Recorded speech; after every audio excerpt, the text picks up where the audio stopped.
I would tell schools that are on the fence, that are trying to start programs, that there's lots of resources out there available to them.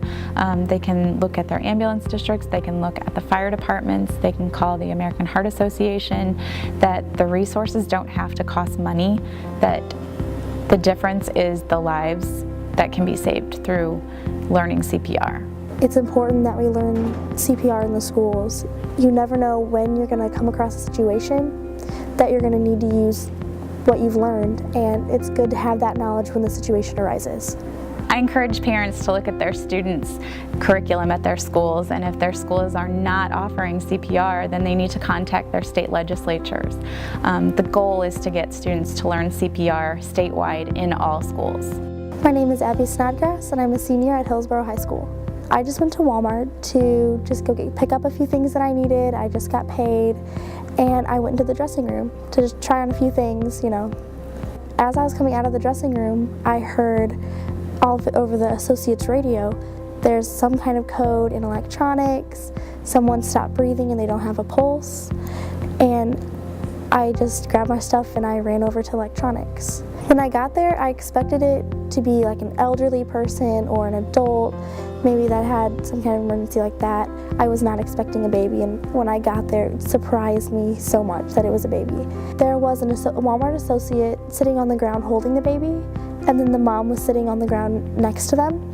But there was a lot of adults and with carts and their stuff just standing in a big circle around them, just wondering what's going on, not really knowing what to do. I just kind of what I learned in Miss Husky's class kind of kicked in, and I was like, okay, put the baby on my forearm facing me and just do the 5 chest compressions with my 2 fingers, and then I'd flip her around and do the 5 back blows on her back.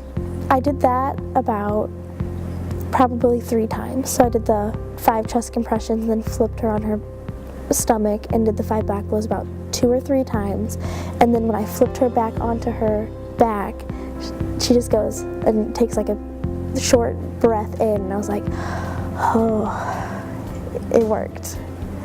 I definitely think my training kicked in and not my emotion, because I would have been scared to death, and I have no idea why I wasn't.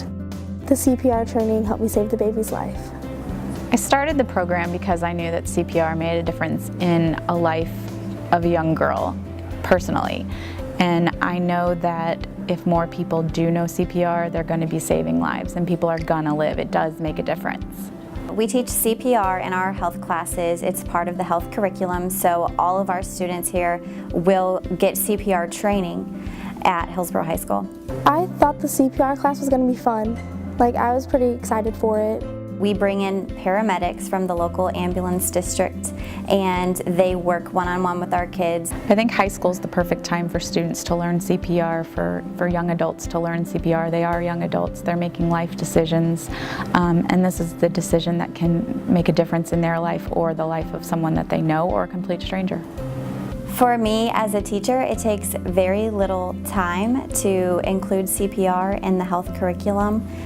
Very few resources are needed, and in just 30 minutes of teaching hands-only CPR, it can have a huge impact on that student's life, and they could be using that in a real-life situation to save someone else's life in the future.